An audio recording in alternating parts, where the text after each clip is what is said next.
ආයිබෝන් කියලා පිළිගන්න ඔයාලටත් ආන් හෙල්ත් ඔන්ලයින් ක්ලිනික් කාමරේට. ඔන්ලයින් ක්ලිනික් කාමරේ අද අපි කතා කරන්නේ මිඩ් බ්‍රේන් ගැන. එහෙම නැත්නම් අපි කියන ඉරුව රදේ ගැන. මෙන්න මේ ඉරුව රදේ ක්ලාසිකල් සහ නන් ක්ලාසිකල් කියලා කොටස් දෙකකට බෙදන්න පුළුවන්. එතකොට අපේ මොලේ සෙරොටොනින් කියන රසායනික සංයෝගයේ අධික ලෙස ස්‍රාව්‍ය වීමත් එක්ක අපේ හිසේ එක පැත්තක එන අධික වේදනාව, වමනේ යන ගතිය සහ ඒ කියන නිදිමත මෙන්න මේ ඉරුව රදේ මූලික ලක්ෂණ විදිහට අපිට හඳුනන්න පුළුවන්.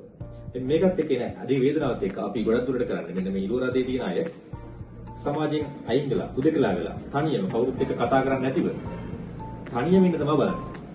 එතකොට මෙන්න මේ දේවල් ඔයාට තියෙනවා කියලා ඔයා දන්නවා හිතනවා නම් මේ බොහෝ දුරට මිඩ් බ්‍රේන් එහෙම නැත්නම් ඉරුව රදේ කියලා අපිට කියන්න පුළුවන්. මෙන්න මේ දේවල් එක්ක ඔයා අනිවාර්යෙන්ම මෙන්න රෝග ලක්ෂණ වලට තියෙනවා නම් ඔයා නිසි වෛද්‍ය ප්‍රතිකාරයක් දෙමු වෙන්න ඕනේ. ක්‍රමානුකූලව නිසි වෛද්‍ය ප්‍රතිකාර වලට ගිහිල්ලා ක්‍රමානුකූලව මෙන්න මේ ඉරුව රදේ කියන රෝගය ඔයාට ක්‍රමයෙන් පහ කරගන්න පුළුවන්. එහෙනම් ඔයාට අපි කියපු මෙන්න මේ රෝග ලක්ෂණ ඔයා තියෙනවා කියලා හිතනවා නම් මෙන්න මේ දේවල් වලට ඔයා මුහුණ දෙනවා නම් ඔයා අනිවාර්යෙන්ම අපේ ආන් හෙල්ත් ඔන්ලයින් ක්ලිනික් කාමරයක එකතු වෙන්න මේ තිරේ තියෙන අපේ WhatsApp numbers වලට මැසේජ් එකක් දාලා තියන්න. අපි හැම වෙලේම අපේ ඔයාලා කවුරුත් දන්න අපේ මිලින්ද සර් ආන් හෙල්ත් එකේ අපේ කාර්ය මණ්ඩලය ඔයාලා වෙනුවෙන් හැම වෙලේම අපි ඔයාලගේ ගැටලු විසඳන්න සැදී පැහැදිලි සිටිනවා.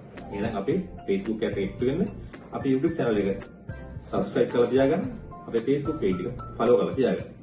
එහෙනම් ඊළඟ වීඩියෝ එකෙන් හම්බ වෙනකම් ඉහළයි නම්